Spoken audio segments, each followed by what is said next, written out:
Timbog ang isang 27 anyos na lalaki dahil sa paglabag sa Presidential Decree No. 1612 o Anti-Fencing Law. Alas 7:30 kagabi nang maaktuhan siyang ibinebenta ang ninakaw niyang laptop sa isang residente sa Barangay 28 Victory Village, Legazpi City. Nito lamang December 17 nang manloob umano ang sospek sa isang apartment sa Barangay 2 EMS Barrio. Natangay nito ang laptop ng isang estudyante na nagkakahalaga ng 42,995 pesos. Kinabukasan, nai-report naman sa pulisya ang isang kahina-hinalang lalaki na naglalako ng laptop sa halagang 1,500 pesos. Yun po, kahit paano po mabilis po yung naging follow-up natin. At na-recover at nasa uli na natin yung laptop na nanakaw itong suspect dun sa biktima, ma'am.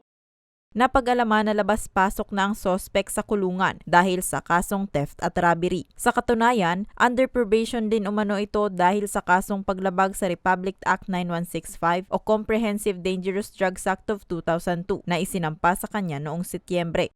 Ang kaso natin sa ngayon para mag-undergo siya ng inquest proceeding at makasuhan yung anti-fencing law kasi hawak na mismo yung nakaw na laptop.